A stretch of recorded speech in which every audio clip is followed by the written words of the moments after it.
Olá, meus irmãos, estamos aqui de volta com o nosso estudo básico do Espiritismo. Este é o volume 2.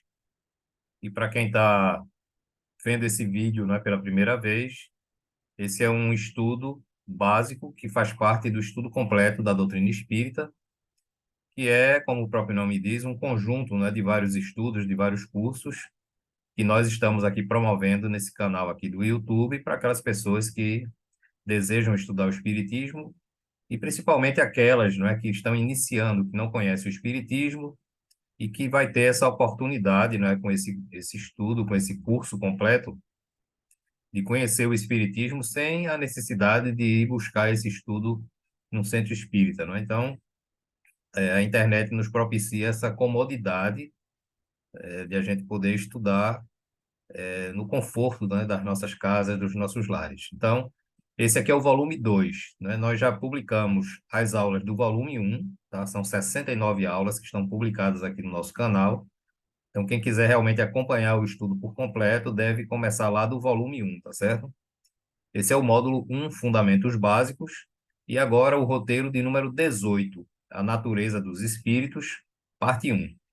Então, essa é a aula de número 113, né? Já publicamos 113 aulas, isso contando com o volume 1, tá? E até agora, nessa aula aqui que faz parte do volume 2, ok?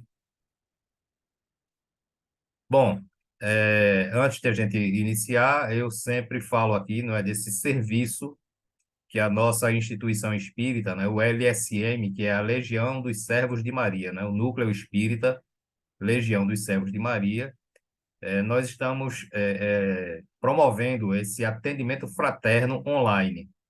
O atendimento fraterno, ele é um serviço que é prestado por toda a casa espírita. Então, aquelas pessoas que estão passando por um problema espiritual, supostamente um processo obsessivo, ou algum problema emocional, ou que às vezes está necessitando, não é, conversar com alguém, receber aconselhamento à luz do espiritismo. Então, esse serviço ele está disponível para todos de forma online, tá? Eu vou ler aqui o texto. É um canal destinado ao atendimento fraterno à luz do espiritismo para todos aqueles que necessitam de algum tipo de esclarecimento ou apoio emocional e espiritual. Se você estiver necessitado desse tipo de ajuda, ou se quiser apenas conversar com alguém, né, porque tem pessoas que se sentem solitárias e muitas vezes, quando isso acontece, o cérebro, não é, a mente começa a divagar, começa muitas vezes a pensar bobagens, enfim. Então, se a sua necessidade é só ter um diálogo fraterno, né, com alguém, é só se inscrever aqui no canal através desse link aqui, tá? Ele não está funcionando como um link, mas vocês podem copiar isso aqui e colar lá no navegador, no browser de vocês, e automaticamente vai se inscrever nesse canal. Se inscrevendo no canal, é só deixar uma mensagem lá, porque o canal ele funciona como um grupo de WhatsApp, tá? Então, logicamente, que ninguém vai conversar pelo grupo. Então, você pode deixar uma mensagem no próprio grupo, dizendo que tem interesse em ser atendido, e um dos atendentes, né, que estiver de plantão, que estiver disponível, ele vai procurar você lá no privado, tá? Como diz aqui, o nosso atendimento é pessoal, sigiloso e totalmente gratuito, né? Nós não pedimos absolutamente nada em troca disso, tá? É um trabalho espírita de ordem cristã, né? E cujo trabalho, cujo objetivo é prestar a caridade, tá certo? Então, quem tiver interessado, é só clicar e se inscrever.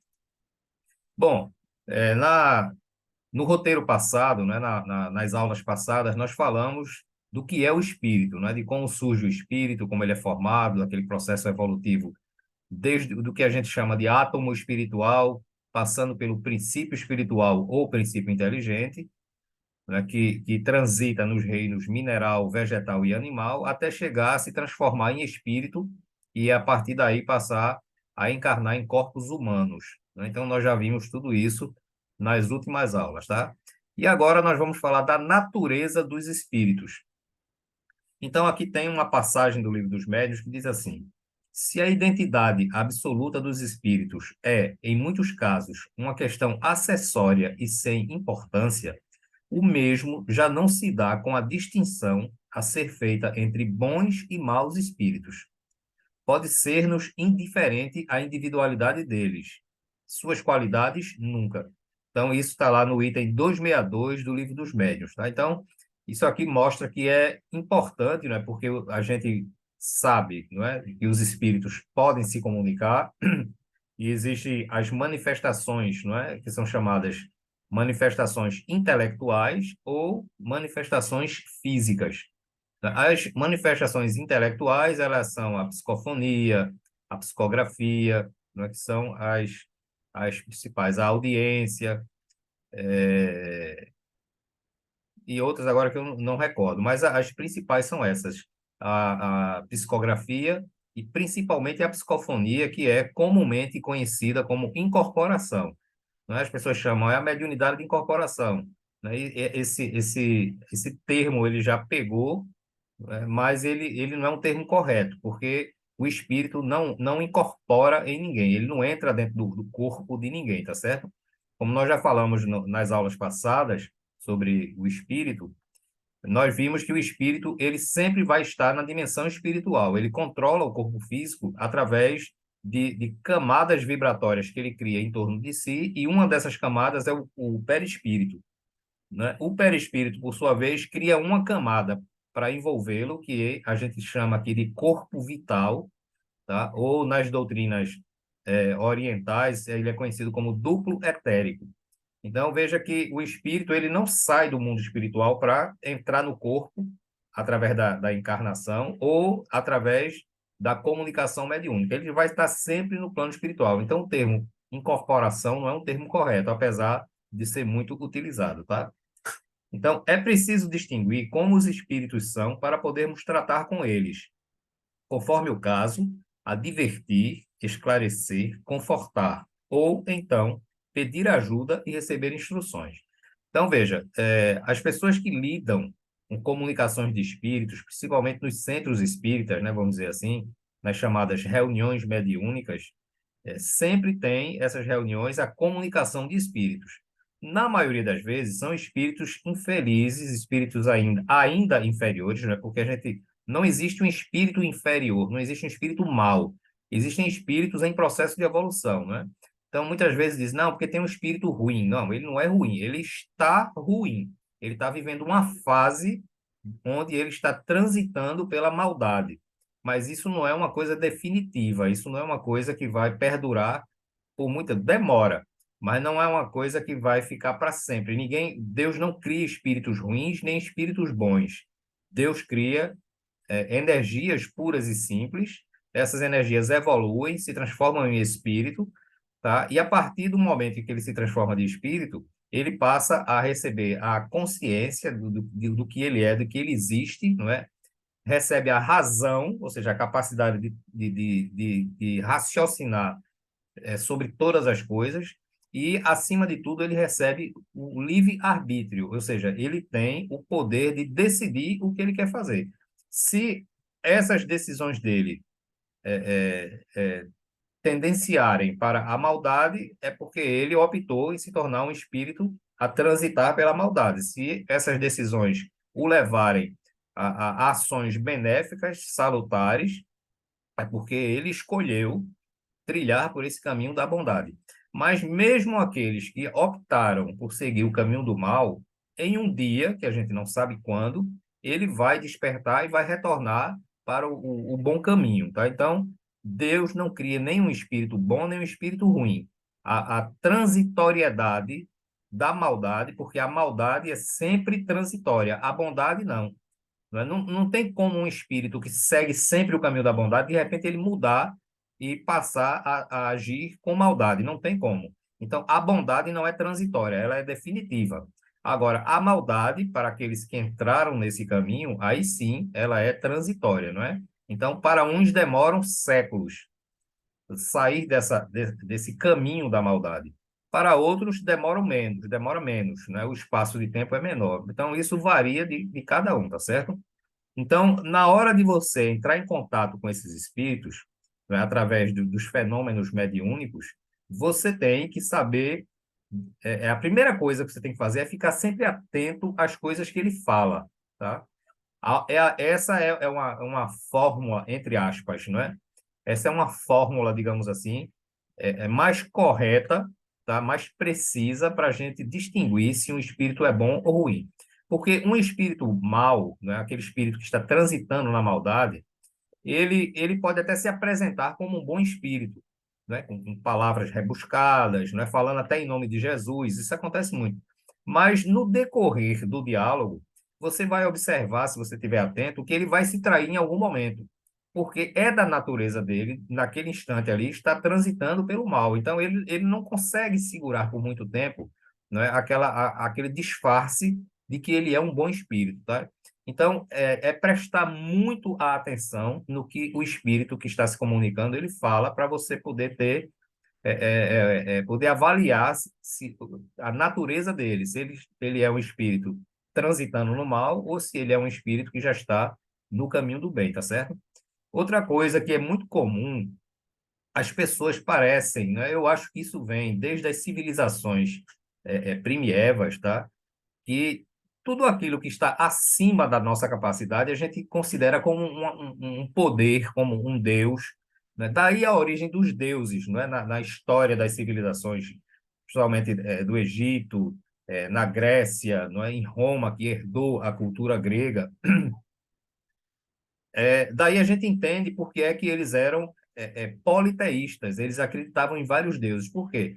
Porque como eles não tinham conhecimento do que era o espírito, e o espírito fazia coisas, não é que o ser humano encarnado não consegue fazer, por exemplo, atravessar uma parede, passar pelo fogo e não se queimar, sair na chuva e não se molhar, enfim.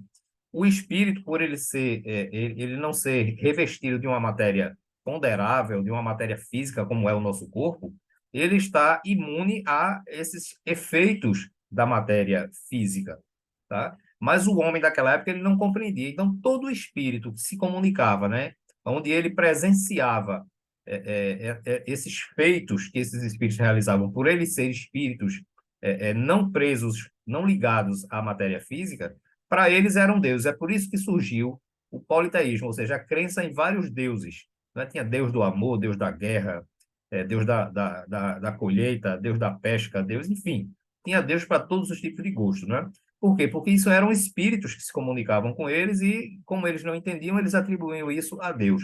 Se a gente for até pegar nas escrituras antigas, não é? E até na Bíblia mesmo, a gente vai ver relatos, não é? Que muitas vezes eles falam que anjos, não é? Que saíram do céu e tal. Por quê? Porque eram espíritos que se comunicavam com eles e eles não tinham noção do que era espírito, eles não sabiam, eles não têm esse conhecimento que nós temos hoje. Então, eles escreviam aquilo dali de acordo com o entendimento limitado que eles tinham. É por isso que eu digo, a Bíblia não é errada. A Bíblia é ultrapassada. Por quê? Porque ela existe escrituras na Bíblia que são feitas por homens, né? Não foi feita por Deus em hipótese alguma, tá? Deus não precisa escrever um livro, tá? É, e aqueles livros foram escritos por homens com conhecimento limitado de mais ou menos 4.000 anos atrás, né? Então, se hoje a gente ainda não consegue descrever, se a gente for escrever uma Bíblia hoje, tá? Ela para a gente ela é atual, né? Ela vai estar muito mais atualizada do que a Bíblia mesmo, que foi escrita lá há 4.000 anos atrás. Mas daqui a 4.000 anos, a forma como nós expressamos e narramos aquilo que nós entendemos vai estar completamente ultrapassado para o homem de 4.000 anos na frente, tá? E assim vai. Por quê? Porque a gente fala, a gente vive, se expressa de acordo com o conhecimento da época que nós temos, tá certo? Então, espírito nenhum, pelo fato de estar desencarnado, ele deve ser visto como uma divindade, como um poder superior, e principalmente ele não deve ser visto como uma pessoa que sabe tudo, porque morrer não é uma reestruturação do espírito. Morrer é um fenômeno físico, né? O que morre é o corpo físico. Isso, morrer, eu já falei aqui. Morrer e viver são duas ações que estão interligadas. Uma precisa da outra. Você não vive sem a morte. E a morte não vive sem a vida. Né? Elas estão casadas, essas duas situações, de uma forma que não tem como você separar. Então, morrer é tão natural quanto nascer, quanto viver. Então, já morremos várias vezes, fisicamente falando, continuaremos a morrer e continuaremos a nascer de novo, e assim vai, até que chegue um dia que a gente não precise mais reencarnar, não é? Então, a gente só vai reencarnar se for por opção, né, por missão, como acontece com os espíritos superiores, tá? Então, prestar atenção no que os espíritos falam, para a gente ter uma ideia, né, do caráter desse espírito, né? E aí, como ele disse aqui, olha, advertir se ele estiver falando alguma coisa errada, esclarecer. A gente não tem que ter medo do espírito, porque ele é desencarnado, não, porque nós somos espíritos também. A diferença é que nós estamos presos momentaneamente a um corpo físico, mas não somos diferentes deles em nada. Não somos nem melhores nem piores do que eles, tá certo?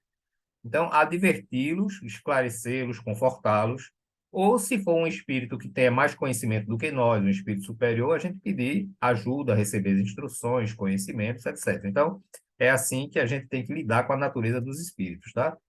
Então, como avaliar se... Deixa eu diminuir aqui. Como avaliar a natureza de um espírito, tá? Então, apreciam-se os espíritos pela linguagem que usam e pelas suas ações, tá? Então, é aquilo que eu lhe falei. Um espírito que está transitando no mal, por mais que ele se esforce para aparentar que não é, em algum momento ele se trai. Em algum momento ele diz uma coisa que não condiz com a essência de um bom espírito, em alguma coisa ele dá uma informação errada, em alguma coisa em algum momento ele estoura e mostra a sua verdadeira personalidade, ele tira aquela máscara, tá? Então, essas ações se traduzem pelos sentimentos que eles inspiram e pelos conselhos que eles dão. Então, a gente vai analisando tudo isso, né? Admitindo que os bons espíritos só podem dizer e fazer o bem, de um bom espírito não pode provir o que tenda para o mal. Então, se chega um espírito lá, que a paz do Senhor seja convosco, meus irmãos, e tal, aquela conversa e tal, e de repente ele começa a falar ou dizer coisas, ou insinuar coisas que não condizem com um bom espírito, tenha certeza que ele não é um bom espírito, ele é um espírito mistificador, não é? Ele é um espírito que está tentando ludibriar aquelas pessoas que estão recebendo aquela orientação, tá? Então, pelos frutos, né, tá aqui, ó. Desculpa, tá? Deixa eu diminuir aqui. Pelos frutos os conhecereis, não é? Ou seja, Jesus diz, conhece-se a árvore pelo fruto. Uma árvore boa não pode dar um fruto mau. É por isso que eu digo, o bem, ele é definitivo. Quem transita no bem não volta mais. Agora, quem está transitando no mal, aí sim é transitório. É por isso que o nome é transitar, não é? Ele é transitório. Ou seja, em algum momento ele vai sair e vai voltar para o bem, porque só o bem é definitivo. Só o amor, né, o universo é regido totalmente pela lei do amor, que é Deus. Então, só se encaixa nisso, só é definitivo o que é amor, o que é o bem. O mal, ele é transitório e o mal pertence ao homem. O mal é criação do ser humano, não é uma criação de Deus. Tá certo? Então, continuando. Não, uma árvore boa não pode dar um fruto ruim, e uma árvore ruim não pode dar um fruto bom, né? Então, como avaliar a natureza de um espírito? Não há outro critério senão o bom senso para se aquilatar do valor dos espíritos. Absurda será qualquer fórmula que eles próprios deem para esse efeito e não poderá provir de espíritos superiores. Então, não existe uma regra, uma forma. O que existe é essa situação, essa condição que eu falo de ouvir e tirar as conclusões para a gente saber se um espírito realmente é um bom espírito, se é um espírito que está transitoriamente no mal, tá certo? Então, essa é a única receita, mas não existe uma fórmula miraculosa, um mantra, uma palavra que a gente diga e uma magia, não existe nada disso, tá? Um espírito que disser uma coisa absurda dessa, ele não é um espírito superior, com certeza.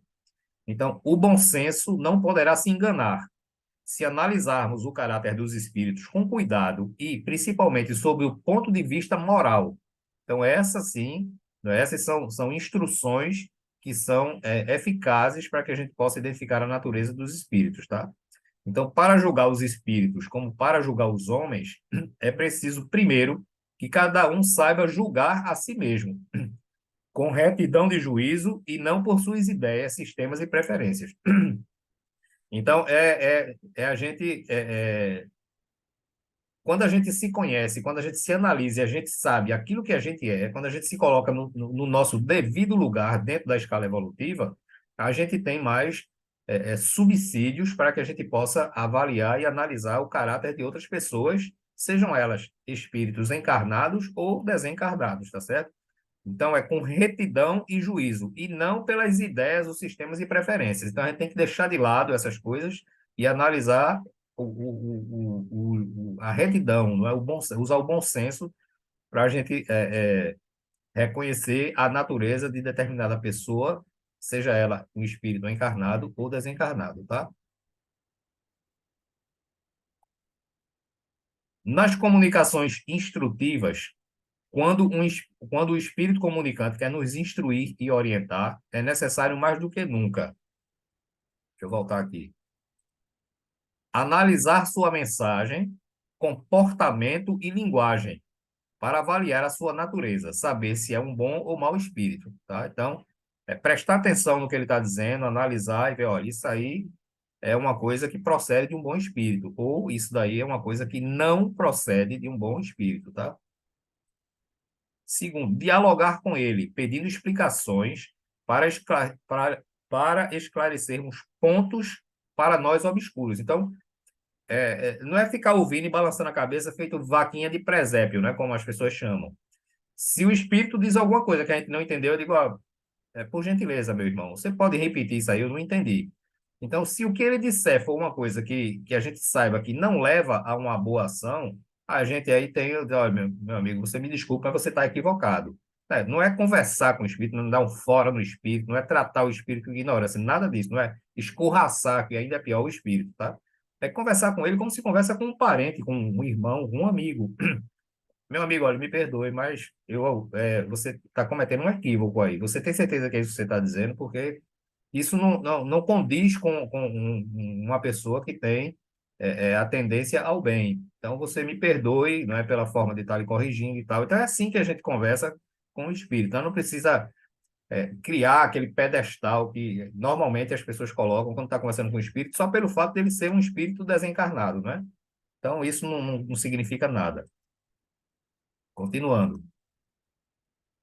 Terceiro, devemos rejeitar tudo que não nos parecer aproveitável, benéfico, lógico e de bom senso. Então, rejeita. Mesmo que o espírito insista, não, é você que está equivocado, a gente não vai discutir, não vai bater boca com ele, né? Depois de a gente tentar orientá-lo, esclarecer ele, ele não aceita, não tem problema, mas você não precisa acatar. Pelo fato de você ter encerrado ali o diálogo, não significa que você deva aceitar isso daí, tá? Porque se você sabe o que é bom e o que é ruim, então, isso são fatos, e contra fatos não há argumentos, tá certo? É melhor, isso aqui é uma frase de Kardec, é melhor repelir 10 verdades do que admitir uma única falsidade, uma só teoria errônea. Então, mesmo que o espírito diga alguma coisa que não seja do seu conhecimento, tá? Mas você tem dúvida se aquilo dali é bom, é por isso que Kardec diz, é melhor negar 10 verdades, porque aquela verdade um dia vai aparecer para você, tá certo? Isso é um fato. Ela pode não aparecer naquele exato momento, mas um dia ela aparece. Mas é melhor você não aceitar uma coisa que, mesmo que seja verdade, mas que ainda não é da sua compreensão, mas que você tenha dúvida se aquilo dali realmente é uma coisa positiva, é melhor você rejeitar aquilo naquele momento do que você admitir uma única maldade, uma única falsidade ou uma teoria errônea, tá certo? Esse é o procedimento para se lidar com comunicações espirituais. Isso um ensinamento dado pelo espírito Erasto, que está no capítulo 20, item 230 do Livro dos Médiuns. Okay?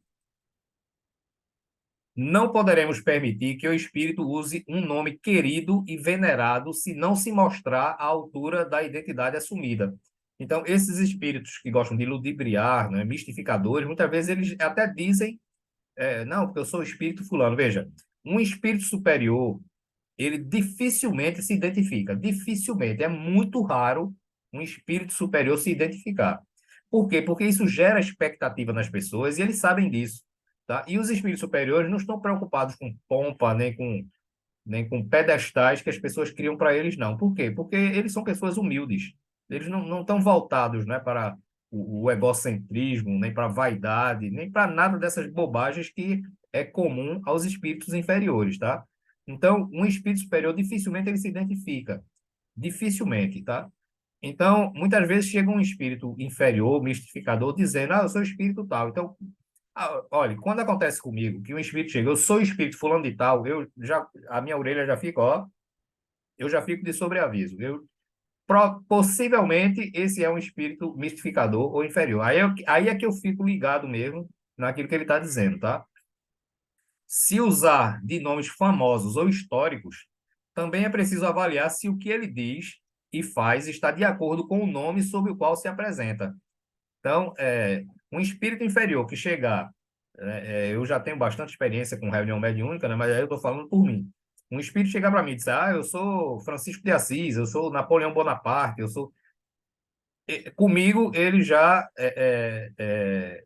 cometeu um grave erro, porque agora que eu vou ficar prestando atenção nele mesmo. É melhor ele não dizer nada, não dizer nome nenhum e tentar simular, né, ou dissimular que ele é um bom espírito, porque aí em algum momento ele vai se contradizer e eu vou descobrir se ele é ou não um bom ou um mau espírito.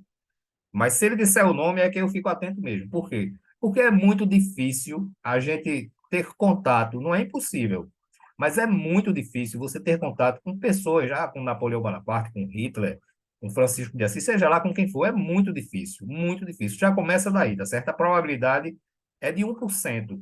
1%.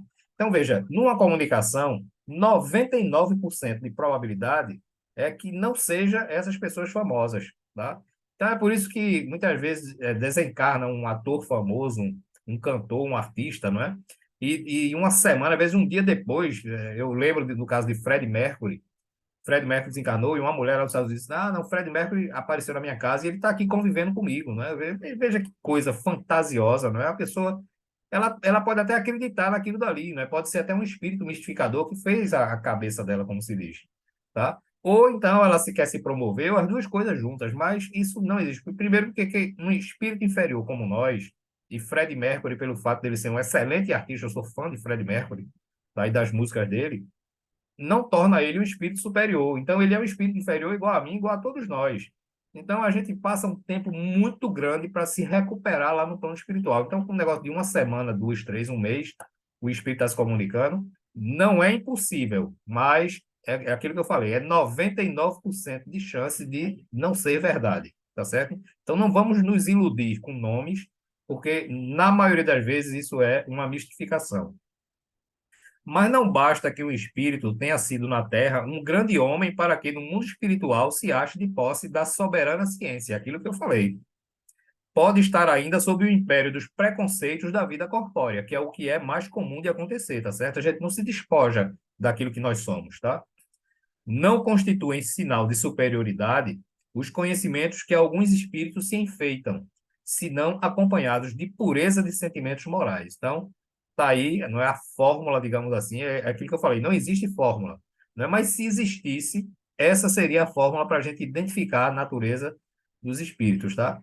Então, são os que amparam, assim, guias protetores, né? São chamados guias protetores ou mentores espirituais. E esses espíritos superiores também não gostam de serem chamados de guias e protetores, nem de mentores espirituais. Eu digo isso porque já tive a oportunidade de conversar com alguns e todos eles, sem exceção, preferem, eles dispensam essas, essas nomeações, digamos assim, tá?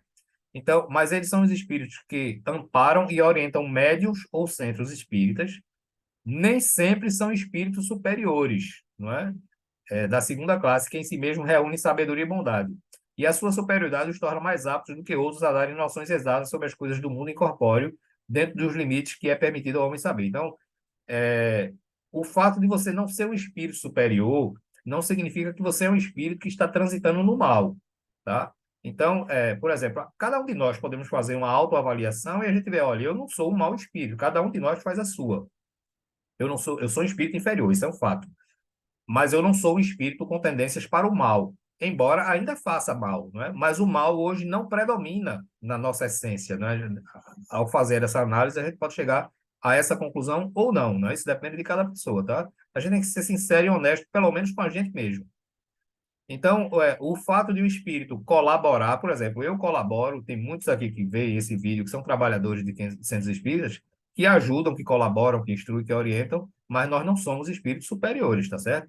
Então, o que ele está dizendo aqui é que nem sempre esses guias e protetores são espíritos já de uma envergadura evolutiva grande, não necessariamente, tá? Então, boa parte deles são apenas espíritos benévolos, os da quinta classe. Essa classe que está me referindo aqui são a classificação que Kardec coloca lá para distinguir, não é, a natureza dos espíritos, tá certo? Então, são os da quinta classe, em que a bondade é qualidade dominante, pois lhes apraz prestar serviços aos homens e protegê-los, mas limitados são os seus conhecimentos, tá? Então, a evolução, os espíritos nos ensinam que ela se dá de dois aspectos, de duas formas, intelectualmente e moralmente, tá? São duas asas que a gente criou, até os espíritos fazem essa analogia, né? A gente tem que desenvolver duas asas para voar, porque com uma asa só a gente não voa, né? Então, o espírito ele pode evoluir pela intelectualidade, pela inteligência ou pela bondade. A evolução completa só se dará quando o espírito evoluir tanto intelectualmente quanto moralmente. Então, aí ele criou as duas asas, tá certo? Muitos pretensos guias e protetores, chamados espíritos de luz, nem benévolos são, e dominam pessoas e comunidades que buscam na mediunidade apenas interesses imediatistas. Estes pertencem à categoria dos espíritos imperfeitos, na classe de pseudo-sábios ou na dos neutros.